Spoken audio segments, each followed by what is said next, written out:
tell them about. This is an NBC News special report. Here's Lester Holt. Good day, everyone. We're coming on the air with breaking news. Police have arrested the suspected shooter from yesterday's Brooklyn, New York subway attack following a massive manhunt. The suspect is 62-year-old Frank R. James.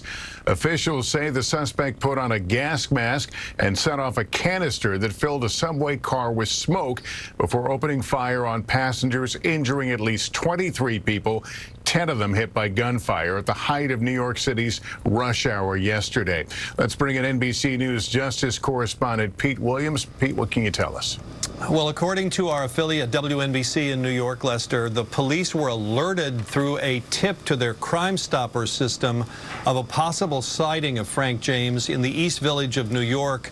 A short time ago this afternoon, the police responded and an arrest was made at St. Mark's and First Avenue in that part of Manhattan. The suspect was taken to the local police precinct, and we're told by several law enforcement officials that they believe that it is Frank Robert James, the man that they have been seeking for the shooting in the subway, that apparently he did have some identification with him when they made the arrest, and of course in addition to the physical description and the photos that the police department released last night.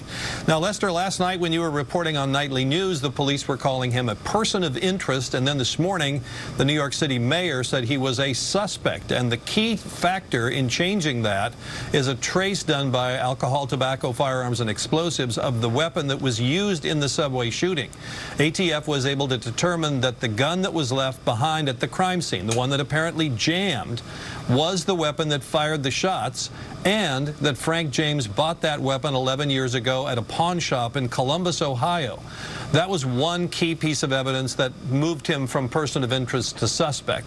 The second, of course, is the fact that there was a U-Haul van. The keys were left behind at the shooting scene, in addition to a credit card that was used to rent the van.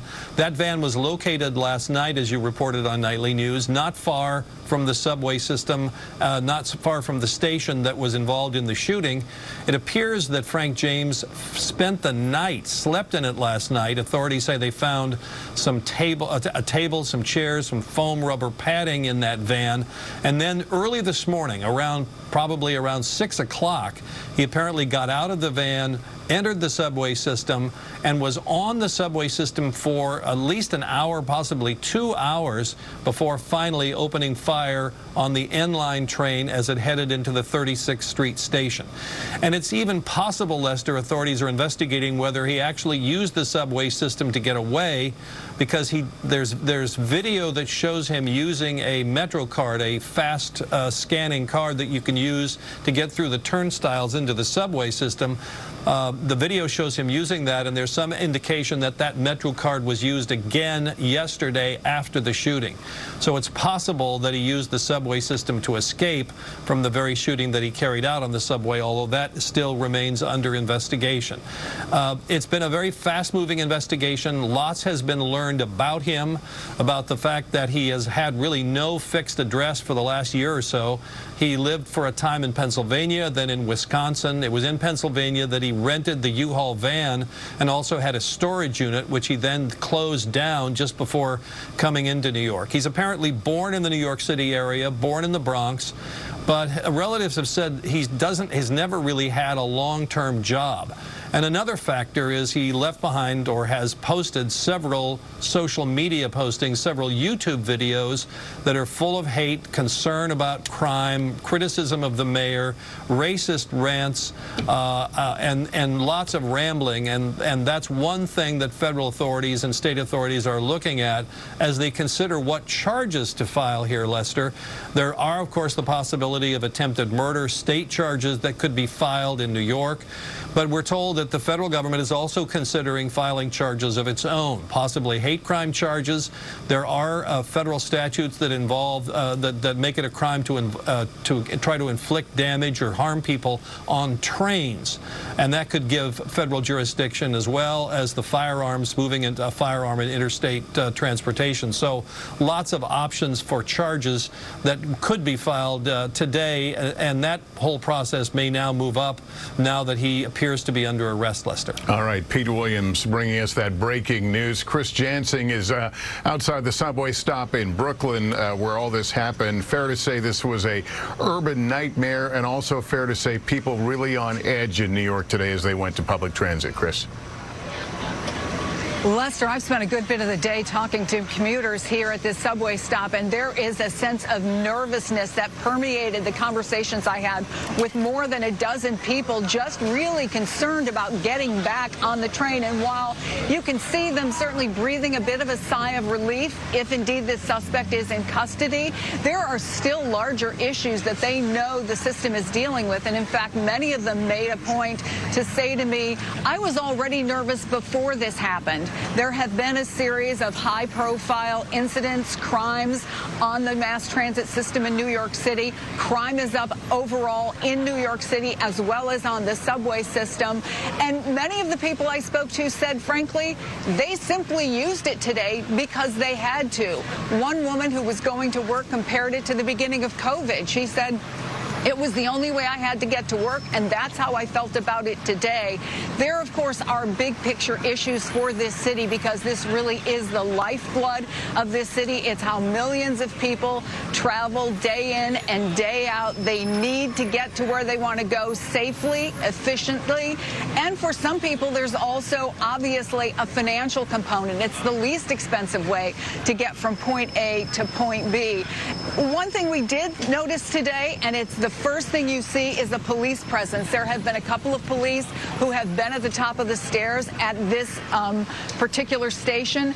All throughout the 472 different stations there are on the subway system across the boroughs of Manhattan, there have been double the number of police down below. A couple of times I went down there, there were as many as 4 to 6 police officers.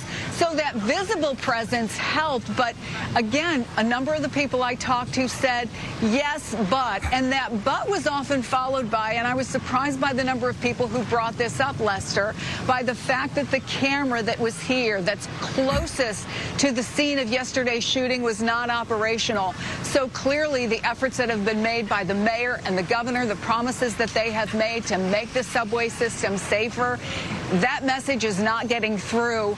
What we also saw today was a number of city officials who got on these subway trains as a sign that they feel confident in the New York City subway system, but an arrest will not end the issues both here in New York and at mass transit systems around the country, Lester. All right, Chris Jansing in Brooklyn for us. Thank you. Let me bring in NBC News law enforcement analyst Cedric Alexander. Cedric, you heard Pete going down the timeline of how things transpired yesterday.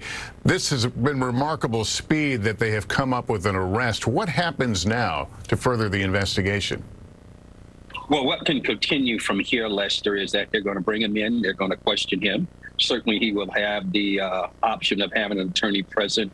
But this is going to be an ongoing investigation. The most important thing here is that Mr. James has been brought in. He's off the streets. New York can rest tonight as people travel to and from throughout the subways there in the city. But this is going to be an ongoing investigation, and it's going to make some determination as to what was his motive, because I think that's what people want to know more than anything else. What was the motive behind this attack? And it has to be determined what others involved. If so, what role did they play? Because they would have to be brought in as well. So this is going to be interesting, Lester, going forward over the next couple of days. So I would say next steps, continued investigation, gather as much evidence as we can, even though he's in custody. Yeah, and of course, we want to find out if he had, if other attacks might have been planned here. All right, Cedric, Absolutely. Thanks. Let me go back, if I can, to Pete Williams. Pete, you have some new reporting.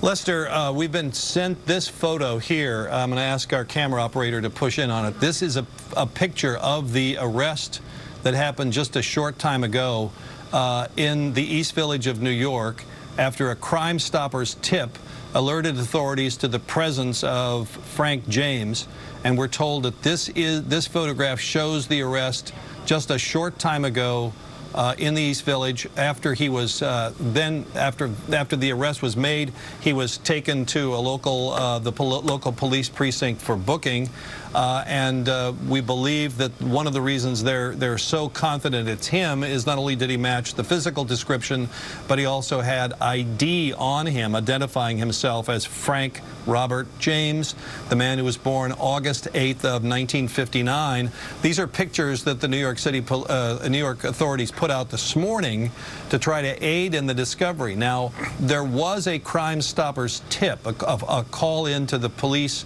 public tip line that apparently led to the arrest. And we've heard some interesting theories about who it was that made that call. We don't know who it was yet, but in any event, that's what led authorities to this scene where the arrest was made there a short time ago. All right, Pete Williams, thank you. Again, our headline, we came out on the air to report an arrest in that subway attack in New York, Brooklyn, New York, yesterday. That concludes our coverage for now. We'll have much more this evening on NBC Nightly News. For all of us here at NBC News, I'm Lester Holt in New York. Have a good day. Part of a franchise like that, it just... I was going to say, we will see this movie 1 billion. Oh, said here. This is an NBC News special report. Here's Lester Holt. And we are coming back on the air now with more on that breaking news we told you about moments ago. Police have arrested the suspected shooter from yesterday's Brooklyn, New York subway attack following a massive manhunt. A press briefing is underway right now. This is John Miller of the NYPD. Live from Gracie Mansion.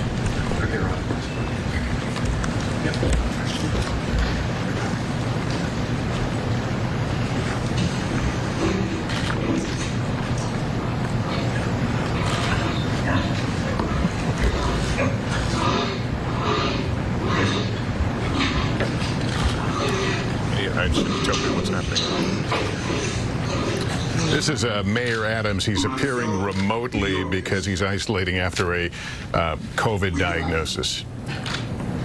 We got it. I cannot thank the men and women of the New York City Police Department enough, as well as our federal agents, our state police, our first responders, from the 9/11 operators to the various men and women from our medical professions. We got him. It said to New Yorkers, we want to protect the people of this city and apprehend those who believe they can bring terror to everyday New Yorkers. And I want to thank everyday New Yorkers who called in tips, who responded, who helped those passengers who were injured. 33 shots, but less than 30 hours later, we're able to say, we got it. Thank you, Commissioner, for your leadership. Job well done. And now, Police Commissioner of the City of New York, Keyshawn Sewell. Good afternoon, everyone, and thank you for being here. I am truly fortunate to stand here among these extraordinary investigators and federal partners to make this announcement. Moments ago, Frank Robert James was stopped on the street and arrested by members of the New York City Police Department.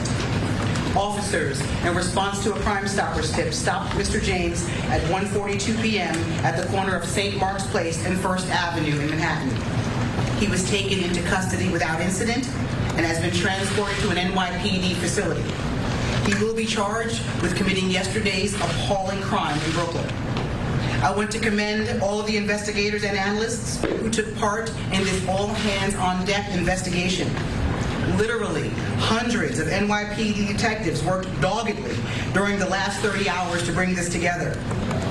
They did so in tandem with a vast number of our law enforcement partners, including those from the FBI NYPD Joint Terrorism Task Force, the ATF NYPD Crime Gun Intelligence Center, and the Regional Task Force led by the United States Marshal Service.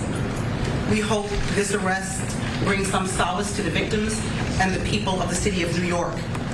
We used every resource at our disposal to gather and process significant evidence that directly links Mr. James to the shooting. We were able to shrink his world quickly. There was nowhere left for him to run. I'd like to turn it over to Chief James Essick for details of the investigation.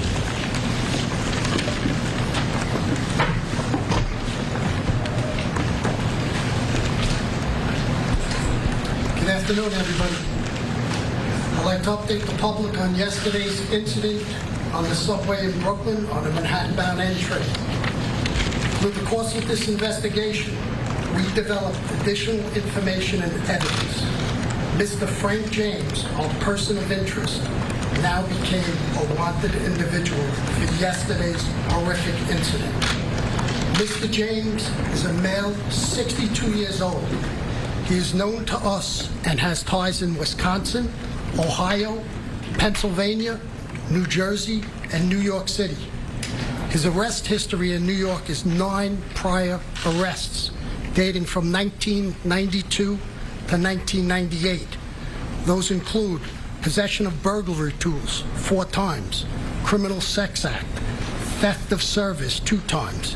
He was arrested on a New Jersey warrant. He also has a criminal tampering. He has 3 arrests in New Jersey in 1991, 1992, and 2007. They are for trespass, larceny, and disorderly conduct. So yesterday, we recovered video of him prior to the incident entering the Kings Highway subway station. He has the same black cart that he has later recovered on the crime scene. The pictures are to my right over here. This station is available electronically after this. This station is 3 blocks from where we recovered the U-Haul truck that he rented in Philadelphia.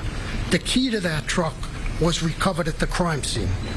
This jacket, the distinctive orange jacket, was also recovered, as well as his construction helmet he was wearing, and we recovered that in a garbage bin in transit. We believe, but this is still early in the investigation, that after firing his weapon 33 times at innocent New York City subway riders, Mr. James boarded an R train that had pulled into the station, went 1 stop up, and exited at 25th Street Station. We also have a picture of that. The gun used in this, a 9mm Glock, which was recovered at this crime scene, was purchased by Mr. James in 2011 in Ohio. We tracked Mr. James, and his last known whereabouts was 7th Avenue and 9th Street in Park Slope, entering the subway. Minutes ago, thankfully, NYPD patrol officers from the 9th Precinct responded to St. Mark's and 1st Avenue, where they apprehended him without incident. This case was quickly solved using technology, video canvassing, and then getting that information out to the public. So I can't speak highly enough of the partners we had, the FBI, Mike Driscoll, ATF, John DeVito, U.S. District Attorney from Easton, Breon Peace, and the coordination and within the Detective Bureau. Tommy Galati from Intel, our Transit Bureau, our Patrol Services Bureau. Phenomenal job less than 30 hours later to arrest this individual. So with that, I'd like to turn it over to Breon Peace.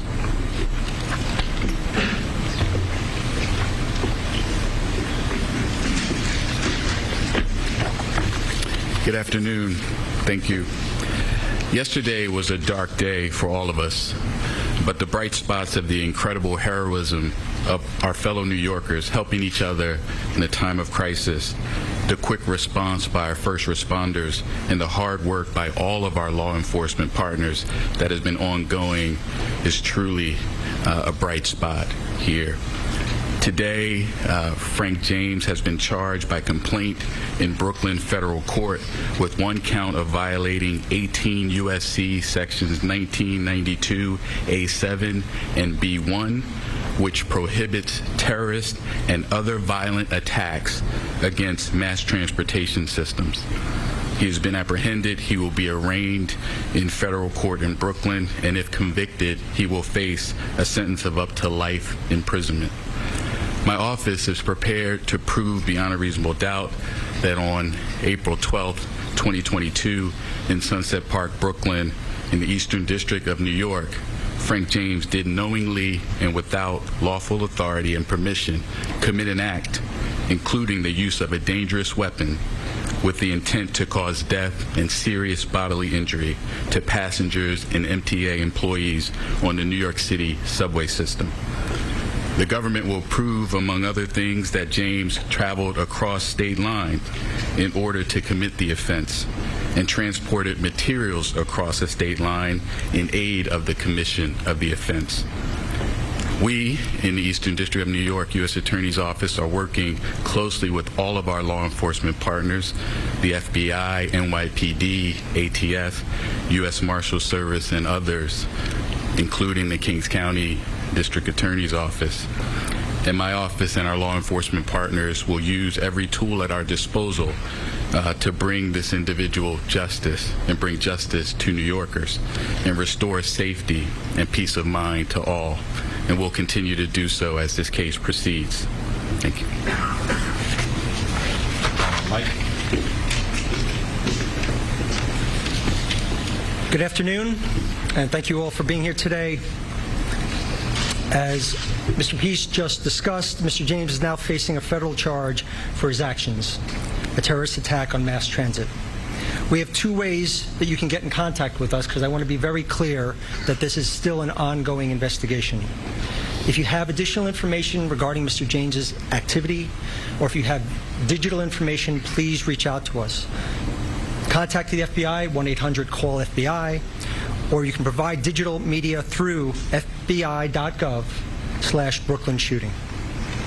We need to hear from you so we can fully understand all the events that have occurred over the last 30 hours. It's crucial that we receive the assistance of the public as we piece this case together. There has been some reports that FBI holdings to date had a tie to Mr. James. I want to be very clear that to date, we have found no record of an investigation of Frank R. James by an FBI office before the shooting yesterday. Reports that FBI's New Mexico field office previously investigated him are inaccurate. I want to thank our partners in this case, the NYPD, the ATF, the U.S. Marshals, and the U.S. Attorney's Office, and all the members of the FBI NYPD Joint Terrorism Task Force. We've had such a tremendous response from all of our partners in this case that have led us to this moment now. I also want to take a quick moment to highlight the work of the JTTF. I'm fortunate I get to work with them every day. It's truly an outstanding group of people, led by SAC Kerry Farley, who spearheaded this investigation. They've done an outstanding job on this, as they have every time New York has faced a threat of this nature. So thank you, and I'd like to turn it over to John DeVito from the ATF. Good afternoon, everyone. Again, my name is John DeVito. I'm the Special Agent in Charge for ATF here in New York State. One of the key points that A. Dick Driscoll pointed out was that we could not have done this without the public's help. First, let me say our thoughts and prayers and actions for the past 2 days have been with the victims as well as all New Yorkers. The men and women of ATF have been working side by side with NYPD, FDNY, the Marshals, FBI to solve this heinous crime, which we have. Immediately after the attack, New York City Crime Gun Intelligence Center, or CJIC, which is a unit comprised of highly skilled analysts, investigators from ATF, NYPD, as well as a myriad of other vital partners, whose sole purpose is to collect, analyze, and disseminate actionable intelligence regarding gun violence. Just imagine a team of dedicated professionals exploiting every nugget of intel from gun violence, the firearms, and then weaponizing that information to use it against the people that are terrorizing our communities. That's your CJIC. The timeline on this gun's life spans 16 years in 5 states.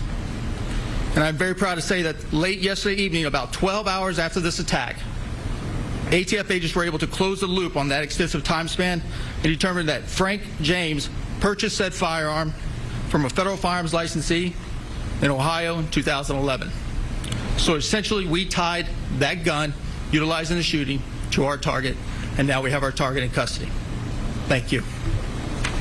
Okay, we're going to be in that we've told you almost everything we have to say, able to answer some very limited questions. Tina. Can you tell us a little bit about the Crime Stoppers? There's some reports they called themselves in.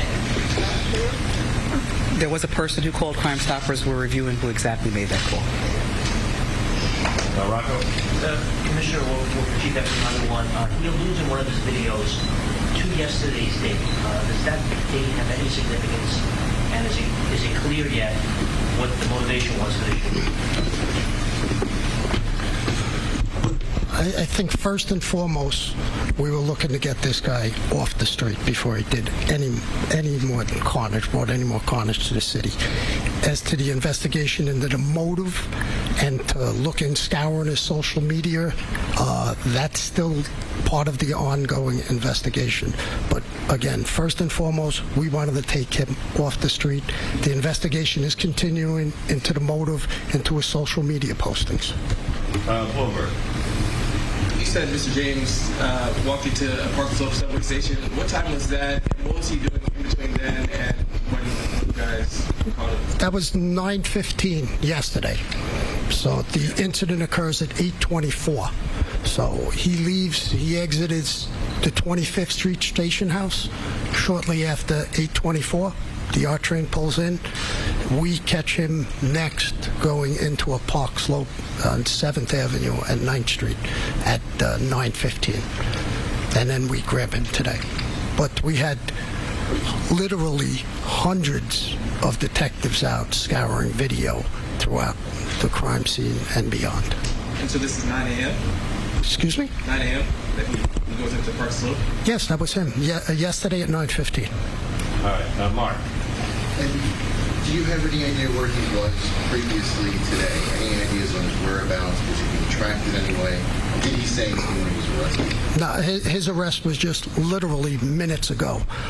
So we haven't even, we just arrived at the precinct shortly. As to his whereabouts, that's part of the investigation. Detectives are out going through video canvases, and we're going to backtrack that, and that will take literally weeks. Katie. A two-part question. The first is, did the NYPD previous to yesterday's attack have any complaints, or do they look into any of the cameras being out, not just at 36th Street, but at 45th and 25th? And additionally, is there any indication that Mr. James was going to do any more attacks in New York City? Well, we'll get back down the cameras so you can answer the second part. Yeah, as far as them doing any more attacks, that's again, that's part of the investigation. Our main focus was to take him off the street immediately. And do you know how go ahead. Do you know how he purchased the gun, if he had a criminal record? You can't have a felony conviction to purchase the gun, so he had no felony convictions. Okay, New York one.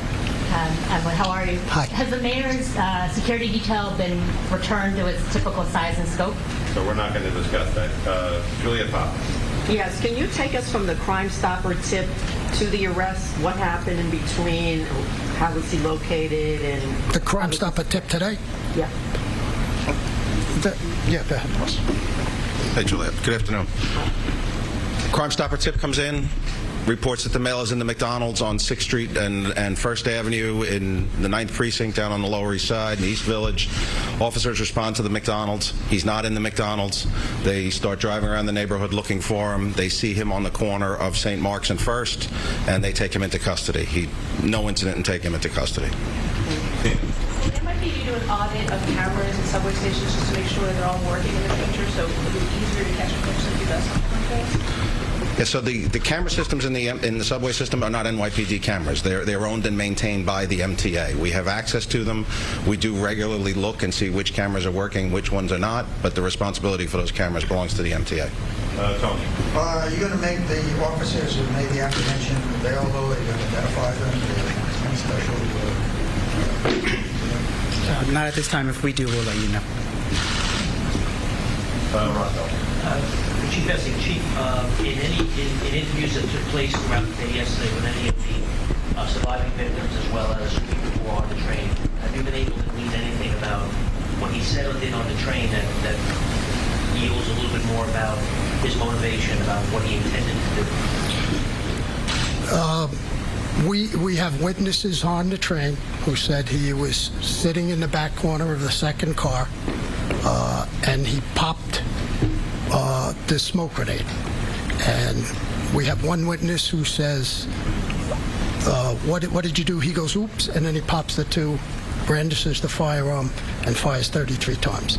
That we are in the process, and we are asking for anybody's help who is on that subway train or on that platform to reach out to the Crime Stoppers at 1-800-877-TIPS with any information. We're still looking for witnesses and anybody who has information who was on the scene. Okay, New York Times. Hi, can you tell us anything more about the Glock that this guy used? We heard initially that it was jammed. I know from what experts say that Glocks aren't supposed to do that. It's kind of one of the selling points of Glocks. Can you tell us a little bit more about if that's the case? Or well, our crime scene is still processing that scene. It goes to the lab, and they'll give us a report. It's still very early in the investigation for that. All right, Tony. One for Mr. Train. The statute that he's being held under, that requires no nexus to any foreign terrorism. This is, in its own, it's a discrete terrorism charge. That's correct. The statute is titled Terrorism and Other Violent Attacks in Mass Transportation. There's a federal interest, of course, in protecting mass transportation hubs and infrastructure, and so that's the jurisdiction. But we're not going to comment further, or we're still investigating the motive and things like that, so can't comment further. All right, last question to Juliet. Yes, we can talk about his contact with social services, or if he had any here in New York. That's going to be part of the investigation as well, so we were not able to speak to that at this moment. So after he had arrests in the 90s, and then did he disappear? Was he not in New York City anymore? That's part of our investigation as well, Julie. Thank you. One more question with News 12. You're the last question. Thank you. I'm wondering if there's, do we have any motive in terms of Sunset Park? Why Sunset Park, or was it random? No idea. So just to close, we also want to acknowledge our partners, sometimes jousting partners in the media, for putting all these pictures out, for spreading this story from the time we did the press conference yesterday. That was a critical effect on raising the kind of public awareness that, as the commissioner said, was able to give him very few choices in terms of where to go. So we appreciate your efforts as well. Thank you very much. Thank you. Thank you. You're welcome.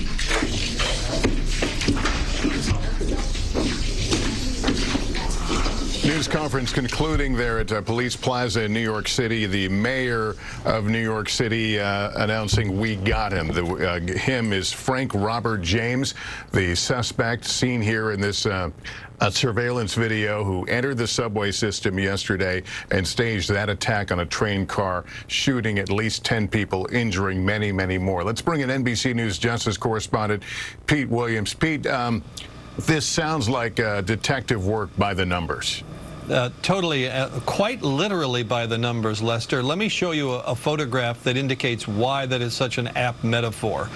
This is a close-up picture of what is probably the key evidence. This is from the weapon that was used in the shooting, and you can see the serial number on this Glock 9mm Model 17 that authorities say, you can see the sort of white marks on it, that they say it looks like the owner of the gun tried to obliterate the serial numbers. Now, I can tell you from having covered ATF over the years, it's almost impossible to do this. Even if you can't see them with the eye, they still have a way that they can recover these serial numbers, but they didn't even have to do that. They found these serial numbers. That allowed the Bureau of Alcohol, Tobacco, and Firearms and Explosives to figure out who bought this gun, which was used in the shooting yesterday. And the answer that came back yesterday was Frank Robert James, born August 8th, of 1965 in Columbus, Ohio. So that was the key piece of evidence here. But there's some other information that's in the court documents that were just filed here. The authorities say that the U-Haul was rented from a U-Haul facility in Philadelphia on April 11th. And then the New York City police authorities have a video of it driving over the Verrazano Narrows Bridge about 4 a.m. yesterday. So he came into Brooklyn, according to authorities, at about 4 o'clock yesterday morning. And then they say at 8:40, then at around 6 o'clock, he gets onto the subway.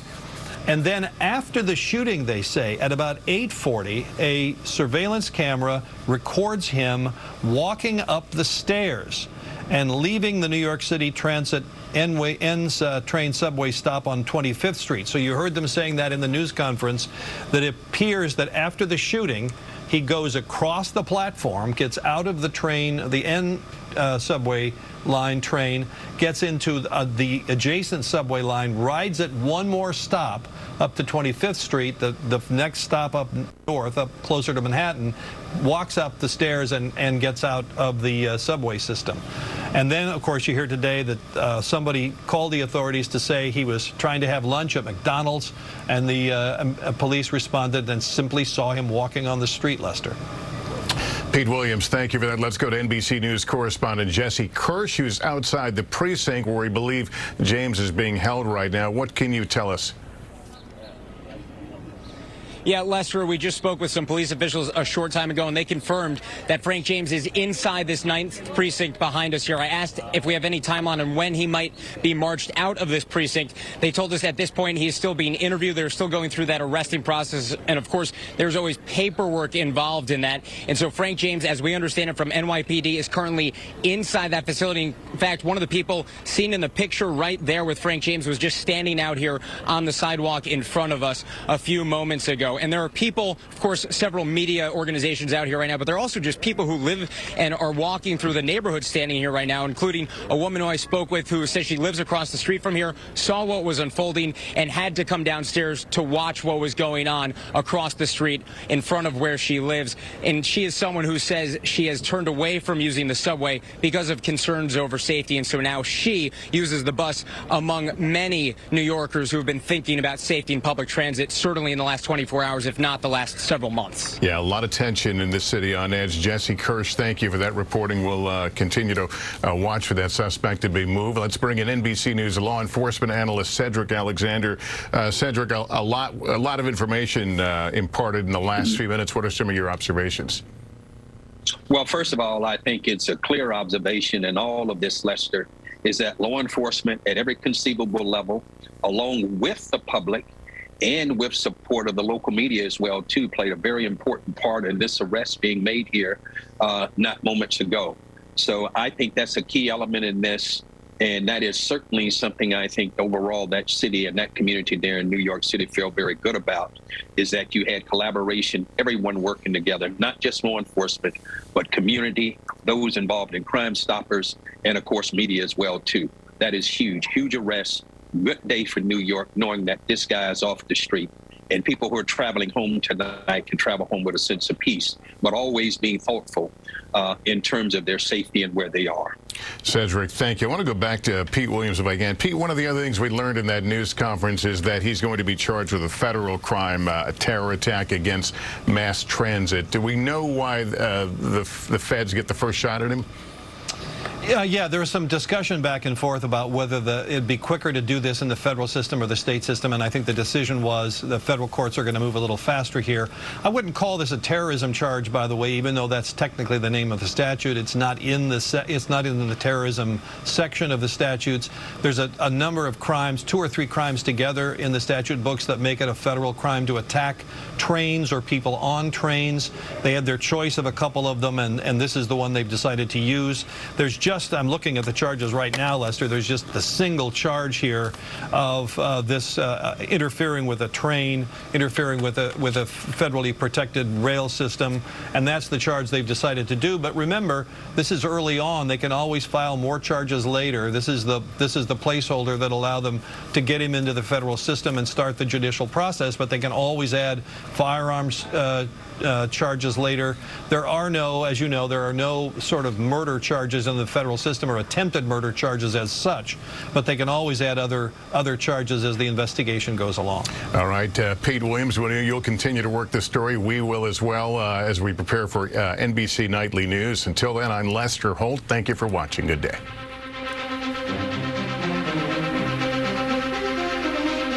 With Pete on Instagram.